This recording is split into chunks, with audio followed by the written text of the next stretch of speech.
So maybe we will get started. I hope that for most of you here, this is the end of your workday, and so glad you're all here. Welcome. I'm also glad that you were able to find us, and sorry for anyone who first attempted to find us at the store. I'm Dorothea. I'm one of the owners of Labyrinth Books, and we're of course here for a conversation with Leah Devun and Roland Betancourt about Leah's The Shape of Sex, Non-Binary Gender from Genesis to the Renaissance. And I just wanted to hold it up so you can all see it. There's a big stack of these at Labyrinth. I guess I'm sorry that we're not in person, for at least some of you, since Roland's flight from California got canceled.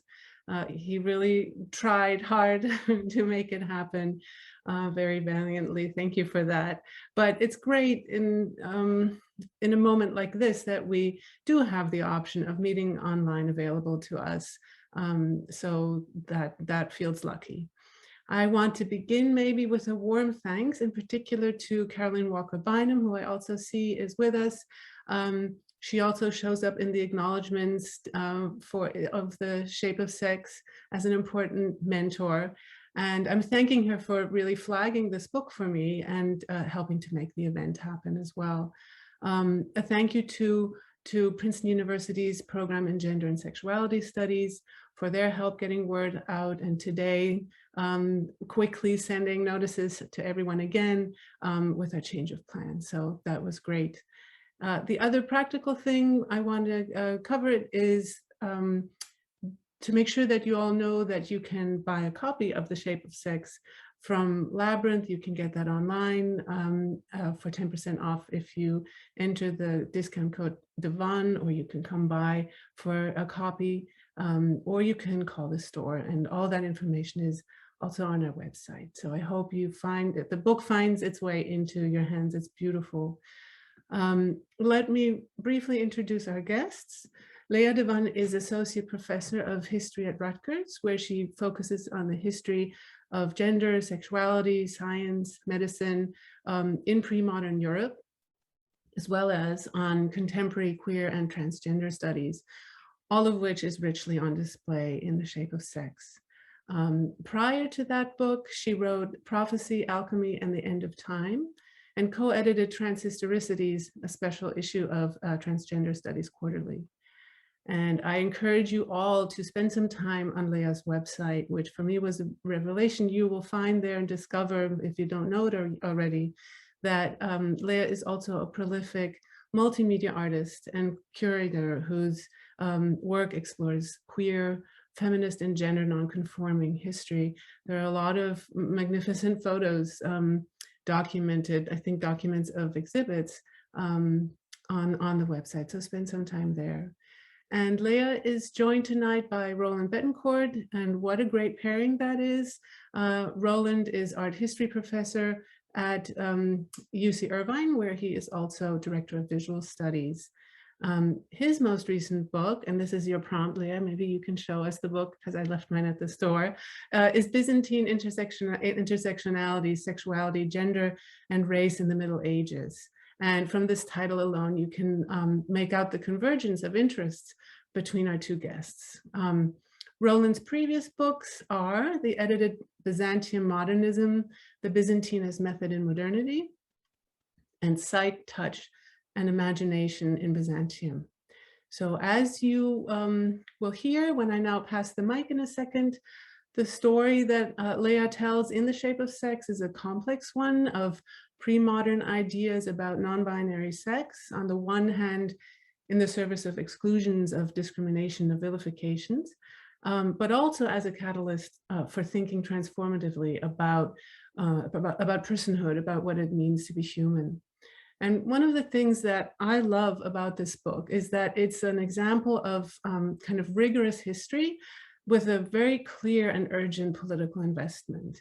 The most fundamental political horizon of this narrative is that there is nothing necessary or natural about binary categories of gender. They are constructed and have been in flux for centuries.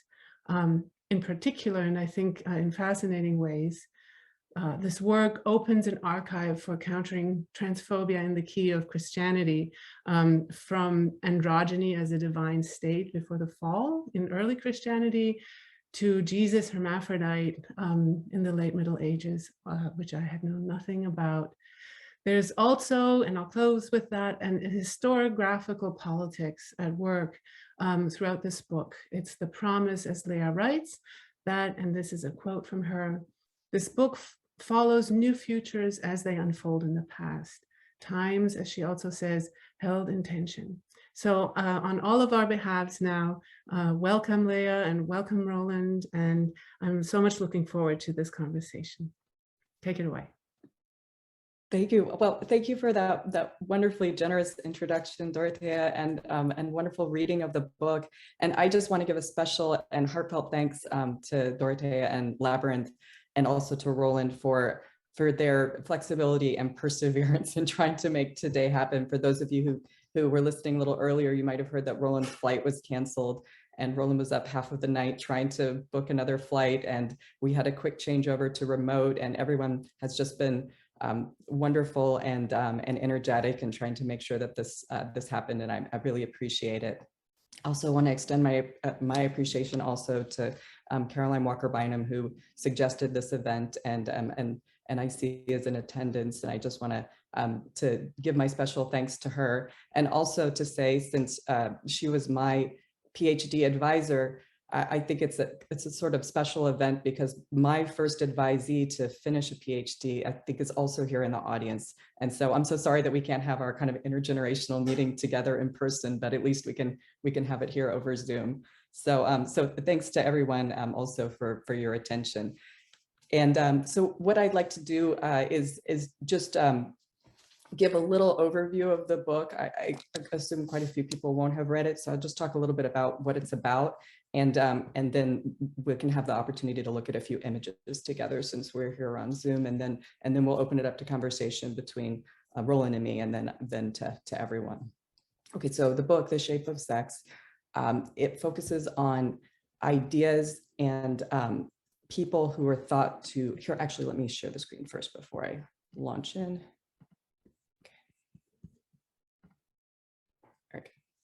Okay, so the book focuses on ideas and people who were thought to cross male-female boundaries in Christian Europe from the years of about 200 to 1400. And I look at a lot of different genres of texts in the book, sources by theologians and natural philosophers, and physicians and surgeons, lawyers, alchemists, poets.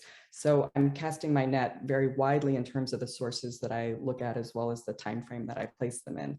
But at the center of the study are individuals who, because of their bodies or their behavior, are perceived by authorities during the period to not fit into a simple category of maleness or femaleness. And they use language to describe these individuals like androgen, man, woman, or neither sex, or both sex. But this language isn't straightforward in any way. It encompasses people who we might now refer to as intersex, others who we might think of more as gender crossers or gender nonconforming, others yet that we might think of in terms of the history of sexuality, described as sodomites, we might think of in terms of same-sex sexuality, but also asexuals, eunuchs.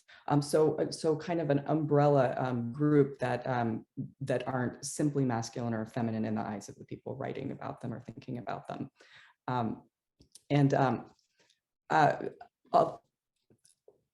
Part of what I want to do is although I consider my work fitting in with the history of transgender and intersex history, I use the language of non-binarity to talk about this umbrella group, because it's the language that people used during the time period to describe their own systems of sex and gender. And so I think it fits in with the kind of language that is appropriate to the period, although I don't use it in the same way that people who are looking at 21st century non-binary gender, the way that they're using it. So over the course of my book, I look at how these thinkers of different stripes argue either for or against a binary model of sexual difference. That is, they claim that, well, I'm so sorry, I'm having a little bit of a technical difficulty here, but they claim that male and female are the only natural, legitimate, desirable sexes to which humans can belong. And because this idea of the binary model of the binary model of sexual difference is created in historically contingent circumstances by specific people in specific times, I argue that sexual binarism is a historically situated phenomena and hence not a natural or inevitable division of humankind.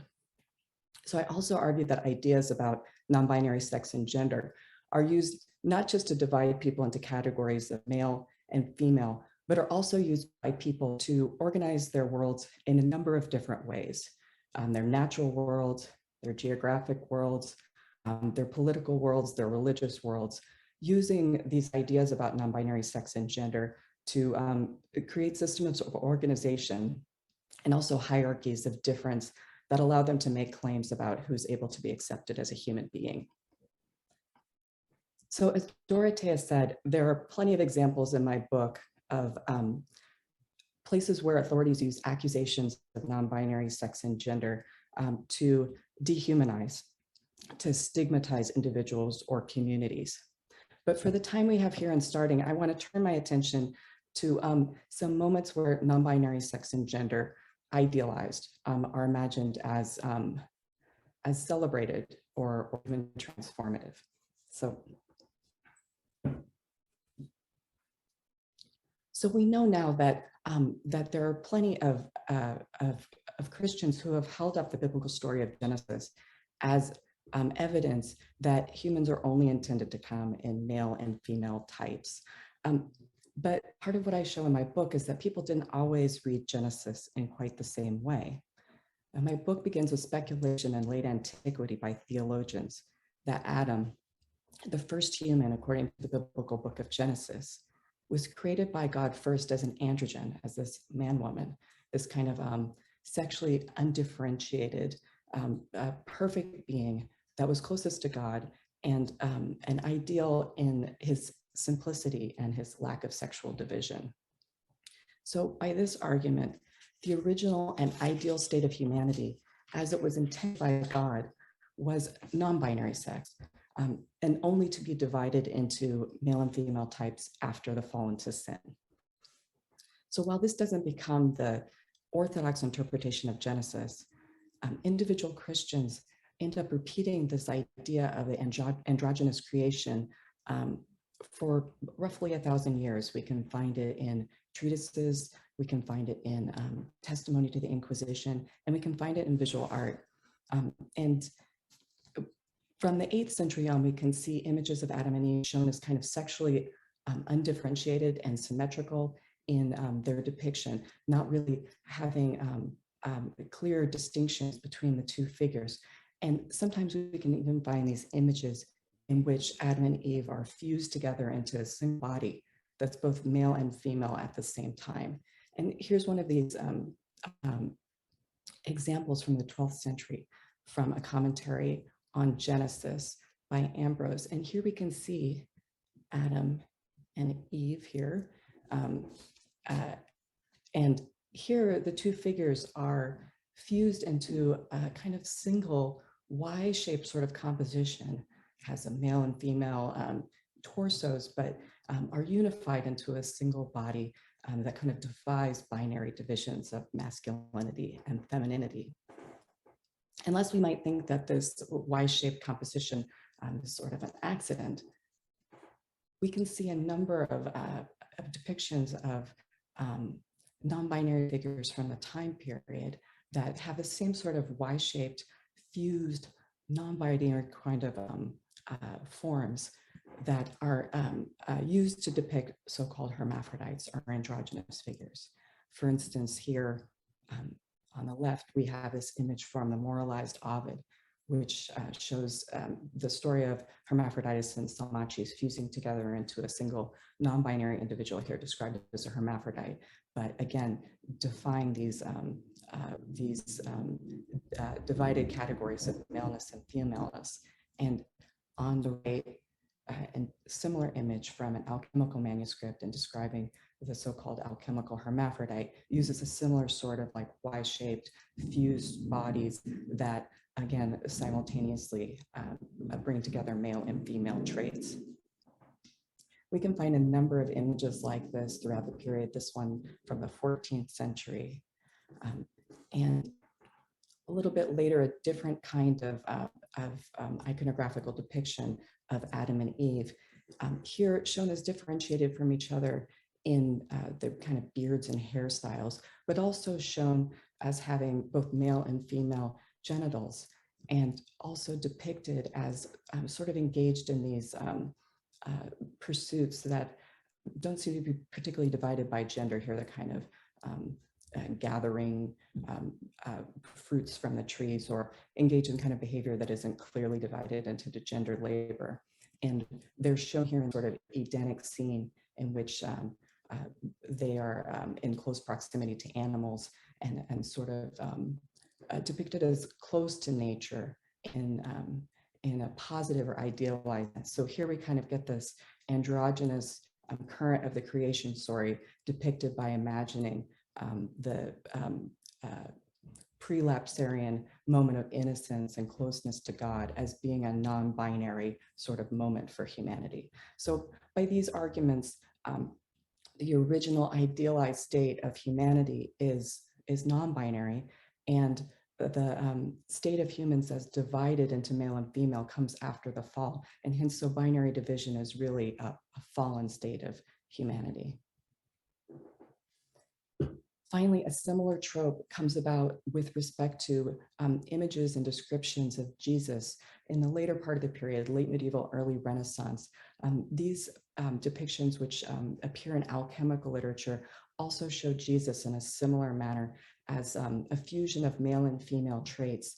And in here, as in the idea of the kind of androgynous creation, these ways in which the most celebrated figures of Christianity really defy binary division. This isn't depicted as something that is corrupt or needs to be erased or suppressed, but rather something that is idealized, and indeed is something that can be imagined to be transformative for humans.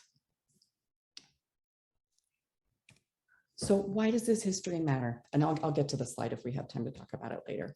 I think there's a general assumption that the emergence of non-binary gender categories and our debates about them are new. That the use of the term non-binary, and certainly the concept, that these are ideas that are novel in the 20th century, and that we can't really use them to refer to the past. But part of what I try to do in my research is I try to put our current conversations about non-binary gender and ideas about non-binarity into a much longer framework to show that the non-binary gender and the debates that people have about them, and even some of the practices, have a number of continuities and resonances across time. And I think these resonances are important. Although we don't need history to legitimate the lives of transgender, intersex, and non-binary folks that are living now, I think we have to be realistic that that history is a legitimizing force. And when people are shown to have a history that extends deeply into the past, it legitimizes the idea that these communities deserve a place in the present, and that they deserve a place in the continued future. So I think these continuities and similarities are important. But I also want to point to the radical differences between the past and the present. And, I think we can see it with an image like this of the so-called Jesus hermaphrodite. These images are they're really strange. The ideas behind them are really foreign to us. They're really different. And that difference too, I think, is really important for us politically and intellectually, because it can kind of unsettle what we think we know about sex and gender now. It can also help us to just see how much things have changed over time. And that can help us to imagine how much things are going to change in the future. And this radical difference I think can help us to imagine what kind of radically different futures that we can imagine and bring about. So while I don't offer any simple equations between pre-modern subjects and modern intersex, transgender, non-binary people and communities, I argue that we can't fully appreciate the gender categories that we use now to shape our social and cultural worlds, nor imagine how they can be shaped in the future without understanding this history. So I'm just going to go ahead and stop sharing.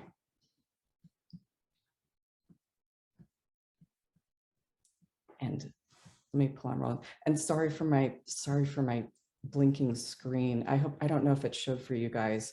Okay, sorry. Thanks for your patience with that.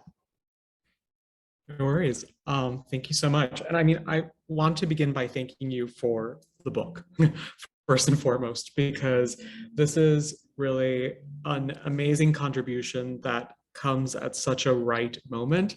And I think that's something that, especially as academics, we all know how long our publication processes can be, and to be at the right moment when something is not just work in progress, but delivered into the world for us is something really critical. And I mean, I'm very grateful for this book, because I think what's most powerful about what you've done is that you've precisely, in thinking about non-binary gender, you are working at a crossroad, but also a place of sort of uncertainty, questioning, all these various sort of critical approaches that the Middle Ages had toward what I would sort of think about more broadly as a sort of gender anxiety that we see throughout the period, which is sort of an anxiety of embrace or an anxiety of revulsion. This, as you show, goes back and forth continuously. And it is not simply sort of like the invention of homophobia, but rather, or the invention of transphobia, but it is a much more complicated process. And so I really appreciate so much what you're able to do in this book by showing us how much these stories matter to so many people in the period and so many types of different conversations that you can have through these questions of gender. To me, this is a book inherently about gender, and that's it. It's that is the capaciousness that it has, which I think is also what this type of work has so much to offer our field, is to really understand that we can't think about sort of the conventional approaches to gender that we've seen in medieval studies in the past, but without thinking up through these questions first and foremost. And so that's one of the things that for me is so powerful about your book, as well as, of course, the sort of the richness of the archives. And I have to compliment you. One of the things that I really have enjoyed about reading the book as well is how legible it is also for those who are coming without any sort of knowledge of the Middle Ages. You do so much good work to, you don't just introduce Genesis and assume some sort of knowledge there. You give sort of the background of composition and like the textual history that you need to access this material in ways that makes it a lot more powerful. And what I think is really important there is that in this era of, continuous op-eds, and we're going to show you how you don't know what you think you know, that works so well to sort of also give people the language to articulate the ideas that you're showing by placing them in sort of more conventional histories that are accessible. So I think as a tool for dialogue, at the proverbial holiday table with your relatives, your book really is amazing for that. And so I really have to thank you as a scholar and as a person in this world. And so, I mean, this is a big question, but I want to begin by asking you what it was like to write this. We've talked about this together often, and this conversation takes a different path every time. But I really, these questions of audience, the struggles, I think this is going to be a lot of our conversation as well. And also, the tension between individuals and narration versus sort of the historical survey. These are questions that I think are really critical. So I think it's good to share it with this audience. Yeah, thanks so much. Yeah, the question of audience is one that really it really animated so much of what I was trying to do in the book, because on the one hand, I really wanted this book to be something that would be available for members of the, queer, non-binary, trans community, intersex community, who, wanted something that they could bring to their families, or to other authorities in their life, and say, this is a real thing. This is something that has a history that's serious, and something that merits a deep and committed historical study. And so I wanted yet to make that something that anybody could read without having any kind of a background in medieval history, any kind of understanding of queer or trans or decolonial theory, or any of the kind of like bodies of knowledge that we use to try to make sense of these texts and these narratives. But I also wanted this to be persuasive for people who are medieval historians, who teach medieval history, who teach the grand sweep of kind of like the pre-modern world, and intervene in some of the big narratives that we work with as professional historians and scholars. So I wanted to speak to to those readers as well. So kind of trying to parse the difference between what's going to be meaningful to members of the community who need an accessible book that's serious yet understandable for numerous kinds of readers that they might introduce it to, as well as professionals who are kind of thinking about the historiography and thinking about the kind of interventions we might make, and how we think about big narratives like early Christianity, like the Crusades, like Jewish-Christian relations. All of those kind of sometimes put me at odds with myself in thinking about how to construct a book, and how to pitch the language and the sort of like level of density. So while I'm gratified if people are finding it readable and accessible, because that's certainly a big part of what I wanted. In terms of what was it like to write this, I mean, it took a long time, a lot longer than I imagined when I started off. I could say that, one of the kind of like, transitions across the writing of it was when I started, it was just an article. And, I didn't really think that there was a whole lot out there. And, I think that also speaks to some of the, maybe some of the limitations of the histories that we know and are introduced to, wherein we imagine that, gender marginalized folks, sex marginalized folks, issues of same-sex sexuality, that these are issues that are, fairly rare in the documentary record, fairly trivial in terms of their discussion by, by canonical authorities and the kind of sources that are available to us. And so I thought, I hope I have enough for an article or two. And, what happened was that I ended up with so much material that, I had like 400 pages of typewritten stuff, and I like had to cut a bunch. So what it was like to write it was a realization that that there was a lot more to this story than I knew, and perhaps most of us know. And I think it also really that knowledge that there's so much of the archival record that hasn't really been fully exploited, and also readings that haven't been fully applied to the materials that we do know about, that are possible, and that open up the possibility of lots more scholarship to be written on these sources too, which I think is definitely encouraging, especially when we see how many new scholarly works have come out in the last year or two on these subjects. I mean, your work absolutely, and even since we published our book, there have been a few more brand new studies.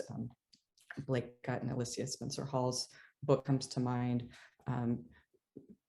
Oh yes, okay, there you go. Right, I mean, when I was writing the book, I mean, of course, we have so many wonderful studies to draw on in medieval gender and sexuality, of course, but in terms of works on trans, non-binary gender, transgression through this lens, I think that we see a huge, shift from, not very many books to an enormous number of books very recently. So I would say that's kind of a little bit too about how it was to write this book, is a sort of like opening up, in terms of the possibilities for what can be interpreted, and also the kind of interpretations that are now out there to be able to be in conversation with and draw on.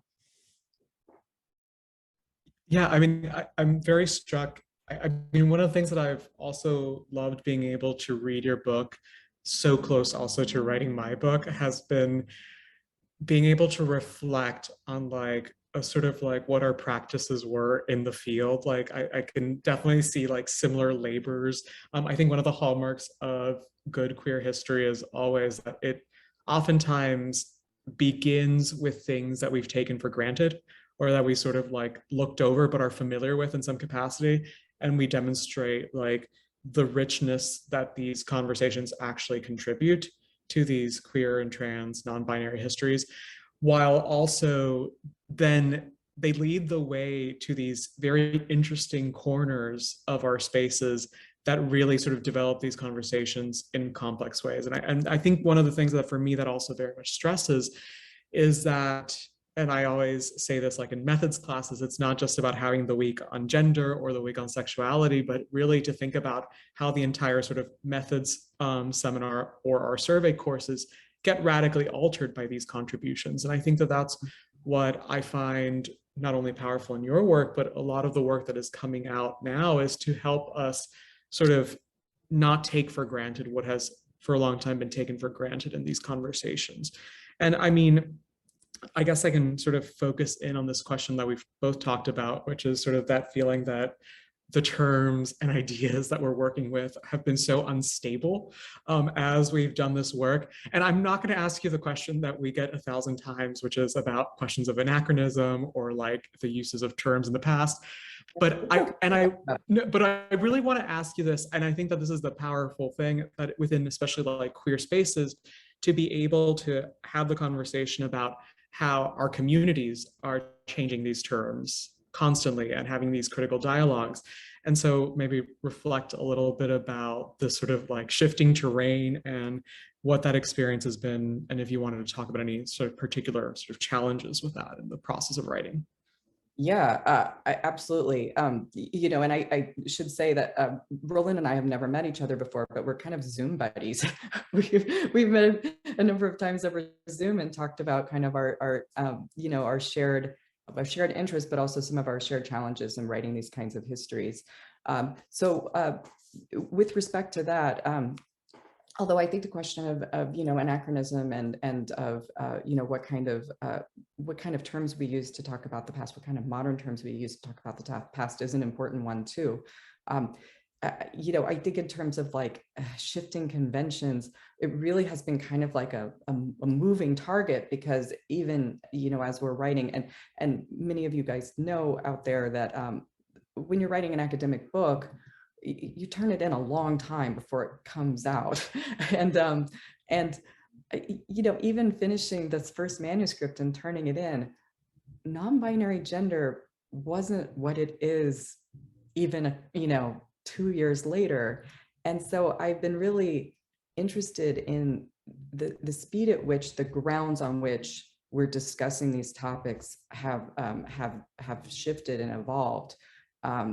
And so I think with respect to what non-binary gender means as an identifier and kind of a way of talking about communities, I think also the use of pronouns is something that has continued to evolve, as I've been writing and thinking, and just so sort of the conventions of how to describe people and what language to use to name them, and how to kind of like just figure out what's going to make sense and what's going to kind of meet these swiftly changing conventions has really been a challenge. And we have to make certain decisions when we're narrating. We have to decide on pronouns. We have to decide on on certain descriptive terms.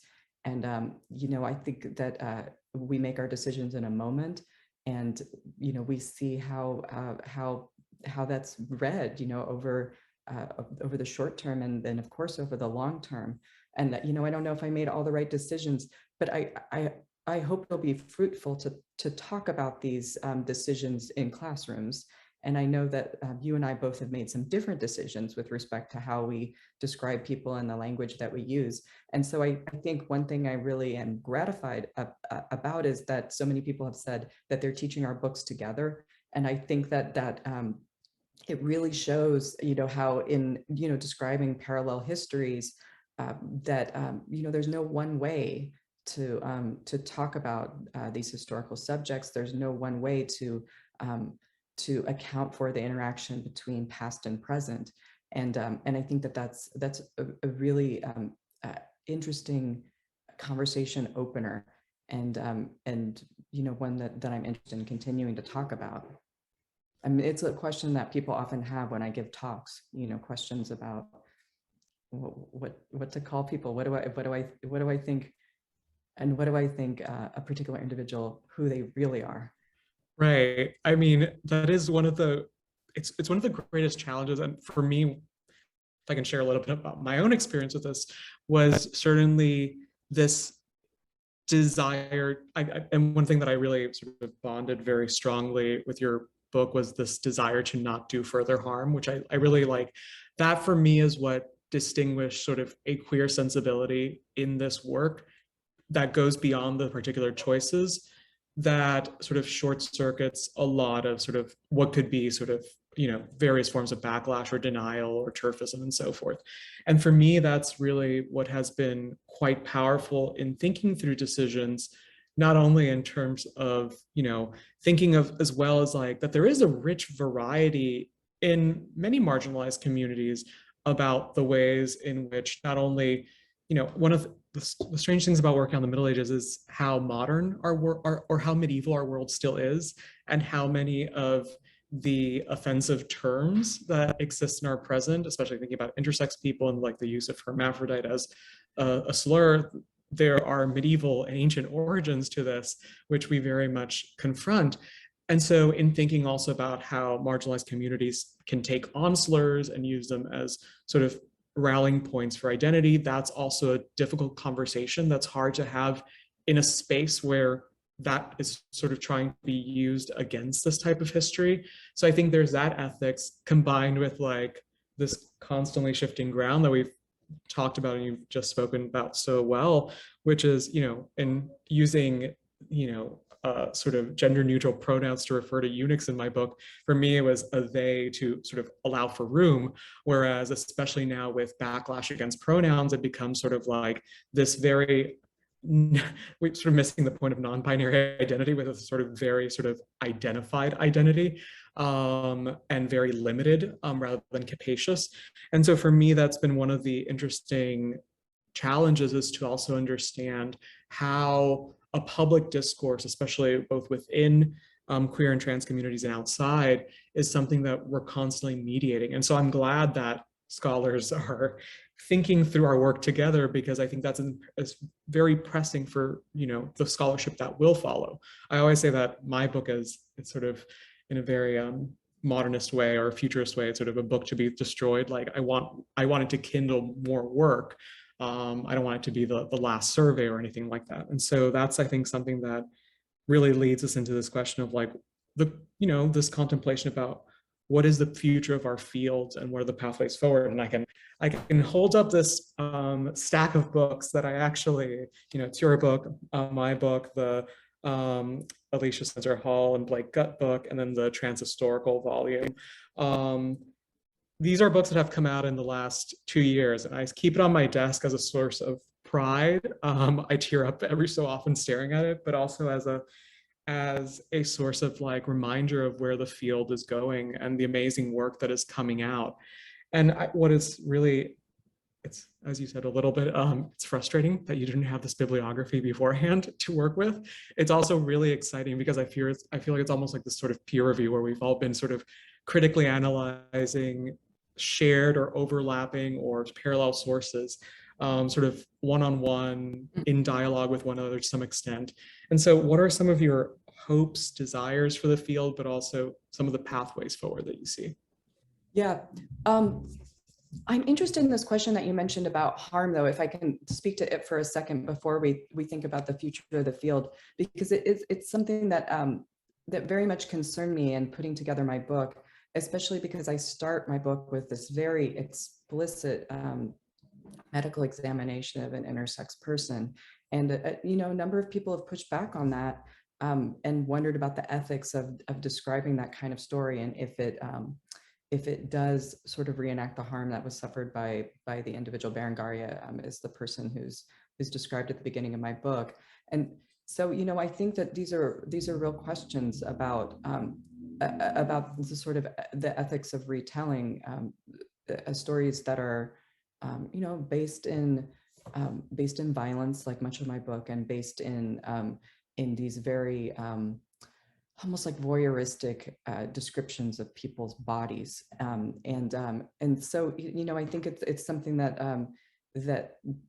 that I really thought about, and thought about whether or not to include the specifics of this sort of medical evaluation in a number of points in the book, and yeah, I mean, I don't know that there's an easy answer, but I think in my view, you know, many of our sources for the medieval period, and not just for the medieval period, where we are able to look at these lives that are gender marginalized, that are sex marginalized, that they're records that are like the worst day of people's lives, right? This is a legal case when somebody's you know, being hauled forward to maybe have their marriage annulled. It's medical cases where people are really being exposed and prodded, and so, you know, it's really hard for us to get at the kind of sort of like voices and subjective experiences of the people who are subjected to these kinds of evaluations. But at the same time, these are the only records we have, and you know, these are things that really happen to people. And so, you know, I think that the danger of doing harm by retelling is something that that I think can't be erased or occluded by not including these kinds of stories, and not by narrating the kinds of sources that we have about them. But certainly, I think, like you said, the kind of like queer impulse to be thinking about what we're doing when we include these kinds of stories, and how we describe the individuals who are included in the stories, is kind of a part of the ethics of writing from that queer perspective. So where do I think the field is going? I mean, I think you said it so well. I mean, I think that the field is really expanding in exciting ways, both in terms of those books that you showed us, and in terms of the kind of graduate work that I think is being done right now. I mean, we've met so many graduate students over the past few years who are, you know, they haven't published their books yet, but they're doing work that's really important, and that's really necessary, I think, for the field of history and the field of medieval history in some cases. So I think that the future is there's an exciting new phase beyond what we can even see with these books from the past 2 years that I really await for. And I also just hope that our profession can find places for these scholars, so that they will be able to you know, see the fruits of all of their labor, and see them be able to thrive and publish, and change the field in the ways that that it should be changed, and that I hope it will be. So, oh yes, okay, so you open up questions. Absolutely, I have a bunch of questions for Roland too, but we can try to get to them too. Yeah, I mean, go for it. I'll just sort of intervene for a second, and encourage everyone to start putting questions that you might have as you listen into the Q&A queue, and we will then draw from there. But there aren't any there yet, so by all means, feel free to continue. So Leah, if you were wanting to ask Roland something from within this moment, but like, go ahead and do that. Yeah, well, I have like a bunch of questions, but I guess one thing I'd start with is I was just rereading Byzantine intersectionality before our conversation, and I noticed in the conclusion that you talk about how Byzantium has an approach to difference that's not fetishistic, that's not based in denigration, but is based in really getting at and absorbing the subjectivities of peoples. And that really just struck me. Also because of what I was just saying, that I found that getting at the subjectivities of people is such a challenge, and has been such a difficult question for me in writing my book. And I wonder if you could say a little bit about how that's done, both, you know, with respect to the medieval authors you're thinking of, but maybe also for the present. Yeah, that's a really great question that I think what it really leads me to. I mean, one of the things that I was very interesting in this process was, picking up exactly on what you were just saying, which is, how do you acknowledge that abusive structures are preserving fragments of lives with a certain eloquence that, especially for queer readers across time, there's something very poignant there, and a poignancy that can be also historiographically documented over centuries. There's a reason why, for example, drag queens in the 70s were making plays about Theodora. These are sort of like these long, very interesting conversations. And so for me, one of the first things that I would say is that, especially through the lens of empire and sort of the collection of the world, there is a sense that difference is sometimes something that is praised within the politics of empire in ways that preserve very interesting elite stories that can then tell us not only about the violences of empire as a fluid model that in itself is anachronistic in its various ways and its long history and as a changing term and definition and political structure, but one that also sort of helps to foreground some subjectivities. So that's for me one aspect. I also very much understand, I've always been someone who's been very interested in sort of the imaginative process of history, which is to say how much we do with the negative gaps that exist there in contouring sort of narratives that are fluent, that therefore to have fluency require various stitching together. And so for me, that's definitely been a model of thinking through subjectivity, which is to say we have these fragmentary puzzle pieces. Where are the missing ones and how are they somehow alluded to? So that type of reconstructive history is something that I find very interesting, which, my military historian colleagues are in their backyards trying to make Greek fire, and that sort of experimental process is something praised. But when you try to reconstruct a very minuscule fragment of a queer life, there's this charge of anachronism and how dare you? And that's something that for me metaphorically really is something that is very present, because I, as someone who, has spent some time on Tumblr as a sort of queer space, I always remember that whole thing about all these jokes pointing out historians' complicity with denial of queer people in the Middle Ages or in the past, of just like, historians will say they were roommates. And that for me was a very sort of pressing charge on a sort of more popular level of how to think through subjects themselves, even through these sort of a form of oblique looking through history. I see we have a question. Yeah, I'll hop in here so that you don't have to keep looking over, but we have both in the chat and in the queue a question. In the chat from Kyla Scheller, thank you for this rich conversation. Could you talk about how you gathered your sources? You mentioned there was a lot more material in the end than you anticipated, and so she's wondering how you turned up these gems, i.e. less where than how the where is interesting too. Yeah, thanks so much, and thanks to my colleague Kyla for coming. I think a couple of things.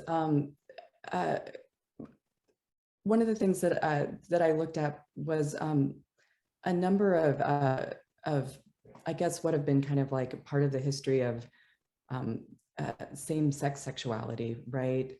Those are some of the archives that I mined, but rather was thinking about those sources in terms of gender inversion and kind of non-binary gender as a part of kind of opening up a different lens on some sources that we already have.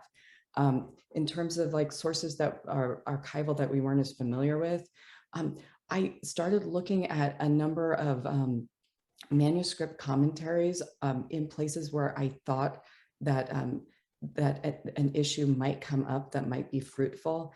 And then I kind of dug through just many parallel texts, sort of looking for keywords that would generate interesting texts. I looked through a lot of different manuscript illuminations, especially ones in encyclopedias from the 12th and 13th century. A lot of different kinds of cartographic documents that would tend to depict areas outside of Europe and would tend to have images of the monstrous races in which gender and sex variant subjects might be included.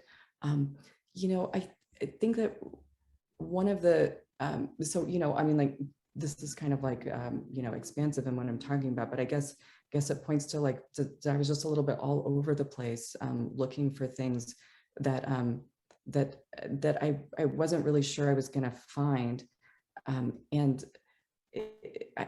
I tended to turn up images and textual discussions of hermaphrodites or androgens or sodomites in ways that illuminated histories of non-binary gender in lots more documents than I expected.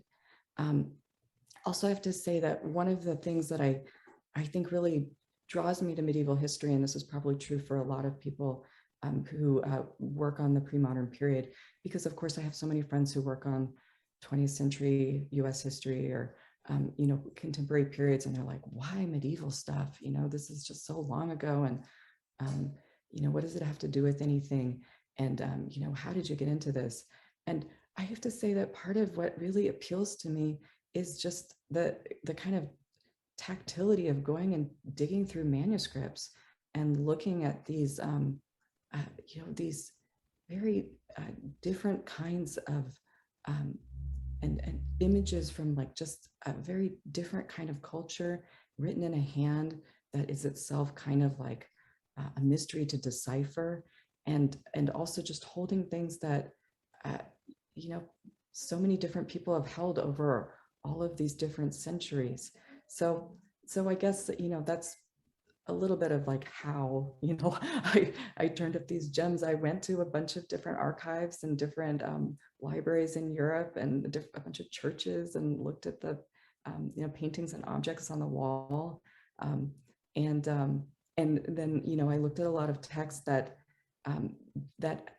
people had found but were speaking to a different kind of history than the one I wanted to look at, and by looking at them through a different with a different kind of interpretive focus, I was able to yield something different from them. Thank you. Great, yeah.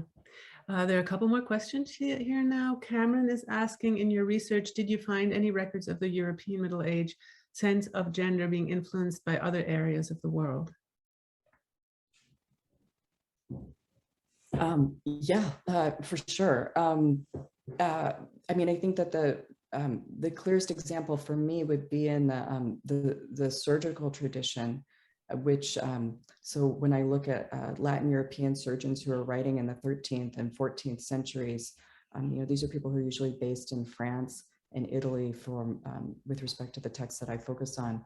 They're absolutely shaping their accounts based on what were Arabic language texts that then became translated into Latin and then served as the basis for the kind of views that they had of the sexed body and the kinds of interventions that could be done on that body and how it fit into kind of a broader view of what they thought was the natural. So, I think we can easily document the influence of Muslim scientists for sure on the sort of trajectory of Latin European views on on these kinds of binary categories and the places where these binary categories are challenged by individual bodies or sexual practices, for sure. So lots of questions now. RL and hi RL. I'm so glad you're on this call. Asking, thanks so much. First, this was a fantastic conversation. Leah, I was wondering if you might speak about the tension between, as you described, sometimes not knowing what language to use to identify someone in the historical record, but also writing a book on an identity or identities that in the 21st century has such different stakes as a social category. So I'm thinking, for instance, of the difference between the individual's experience of something like a medical exam and records of it, or of Christian iconography, and the impulse today to see non-binary as a political and politicized identity, which isn't to say that non-binary wasn't social in the Middle Ages, just that I understand sociality different from 21st century communities. Yeah, and thanks so much for that question. I think that it's such a difficult issue to try to imagine how, or try to decide how to name people, how to describe them, like we said, what kind of pronouns to use, and especially with respect to intersex folks who make up quite a number of the medical examinations and the sort of intellectual conversation about non-binary categories in the book. Using they them pronouns for intersex folks, it raises a number of questions about whether that might cast aspersions on the particular identity that the individual had in the time period and that they were trying to express in the medical or the legal proceedings. Sometimes there's some hints that those individuals had a particular gender identity that we can't quite get at, but that was different from their kind of typicality of their biological body. And so so I think that there are kind of big ethical questions in extending that non-binary gender in the sense that we use it in the 21st century to describe people with non-binary bodies, in the medieval period. So I often kind of refrained from using they, them pronouns, but rather just stuck to the pronouns of the historical source, although I know, that can be problematic in a number of ways too. But that is, sort of the kind of like ethical decision that I made in trying to try to not create like sort of like further impositions of gender on people from the past. As with respect to the second part of the question on the sociality of Christian iconography, I'm not sure I quite got all of that.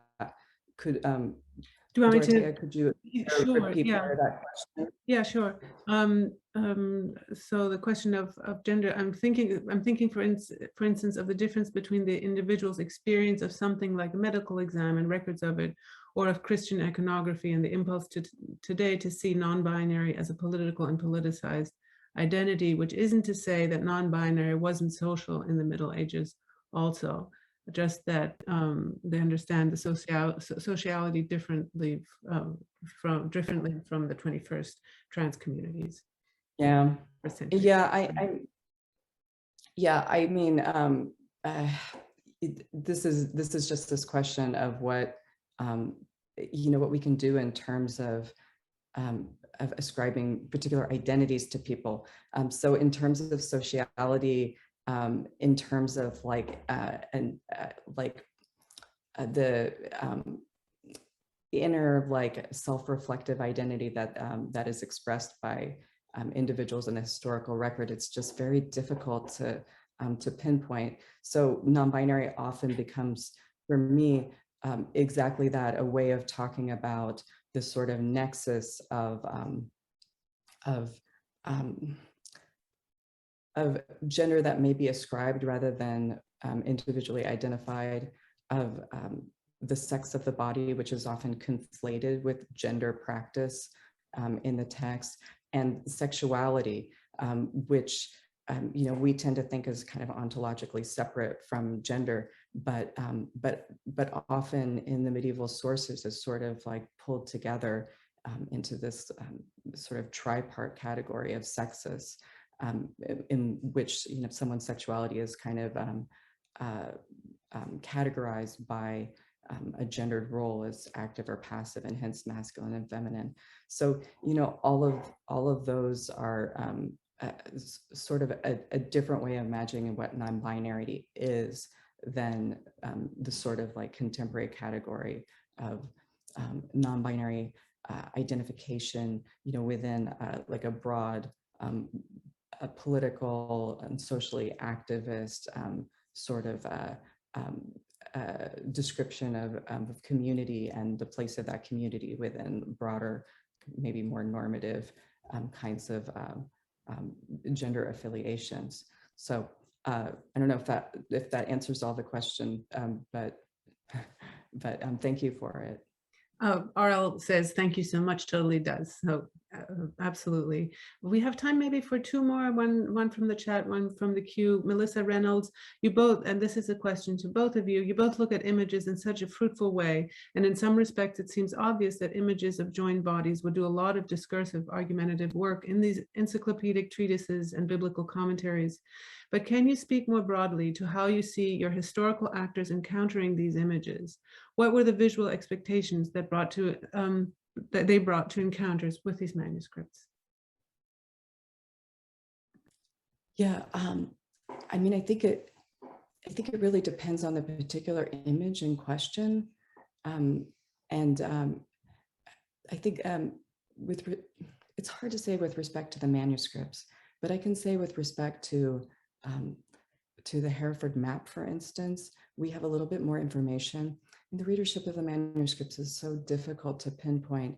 It's like people often want to ask about the authorship of the images in the manuscripts, and there's often not much that we can say about who created them and what the precise relationship is between the image and the textual kind of components of the manuscript, and then to get into like what the readership was, who precisely read them, is so complicated. Well, actually, let me back up, because I mean, I guess we can say a few things about the bestiaries, although there's still some contestation about the patronage of the bestiaries that I look at in the book and who would have been the target audience. But for instance, for the Aberdeen bestiary, there is a little bit of evidence, because there are some markings on the manuscript that seem to suggest that it was turned upside down to show to an audience. So we can guess a little bit more about the readership, in that we can imagine it was didactic in nature. So someone's reading it and then they're flipping it around to show audience members what the image might be. So I mean, scholars who've looked at that particular set of manuscripts often think, well, so they're probably intended for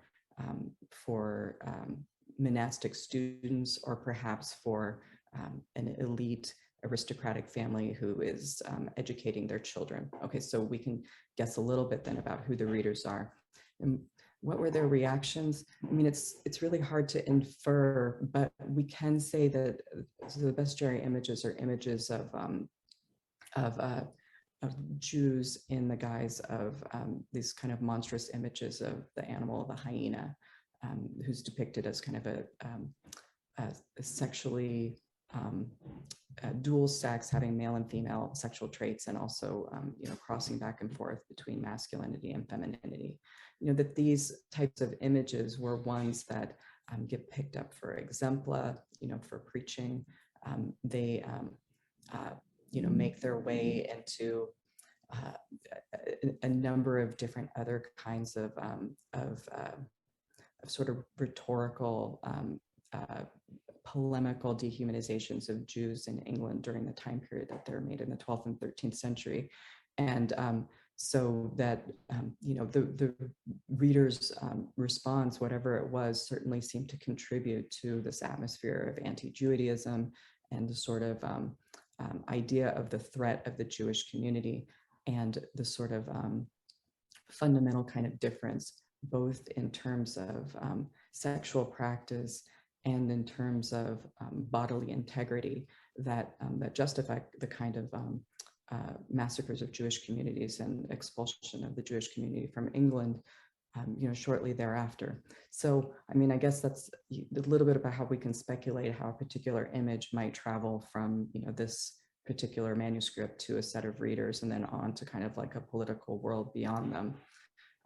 But I would say maybe the Hereford map is a little bit easier to look at because we know a little bit about where it was situated. And so we can have a little bit better guess of who actually looked at it. And then, a similar way in which it's viewers and readers, because it's both images and text, brought the messages of it to kind of reverberate through the English community. But these questions of who exactly looked at these and what exactly they thought are, I think, they become really questions of speculation for us. We have to kind of just look at what the kind of larger sort of political consequences are, and then kind of read back into how the images contributed to them. Roland, did you want to ask and answer that question any other way about reception? Roland is the art historian. Well, no, yes, I actually want to answer it because I want to actually share a little bit about what Leah's work has actually contributed to my own thinking about these exact questions. There's actually a chapter from Byzantine intersectionality that was never published because the peer reviewers thought that it didn't fit. And it was a chapter on questions of disability, particularly looking at a figuration of these conjoined twins in this Byzantine historical chronicle that is produced in Sicily. And the conjoined twins are very much shown, in many of the same iconographies as these Janus figures or hermaphrodites are that Leah so wonderfully talks about. And it's really interesting because the twins have this really powerful metaphorical understanding within the Byzantine sphere, but this manuscript that we have is illuminated in Sicily in the 12th century under radically different politics. And so while there's definitely a Byzantine exemplar that they're copying, there are resonances in Sicily that these twins in particular would have had, particularly thinking about the mosaics of Monreale that have precisely that type of bifurcated Adam and Eve in the creation of Eve.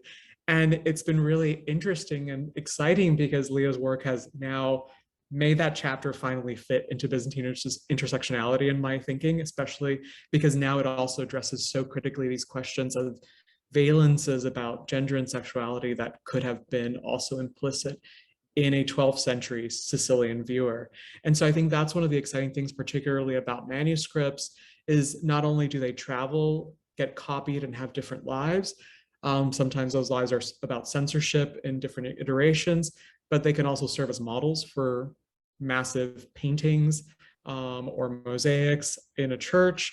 They also can have viewerships that even if they're not looking at the images, they're visualizing and thinking through communal reading and other practices.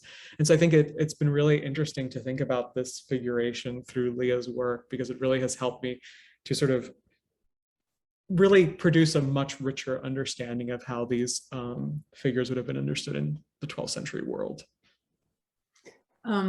That's really lovely. I actually am going to apologize to Sylvia Stengler. I had thought we would get to your question, Sylvia, but I think I need to be mindful of people's need also for dinner and to move into their evenings.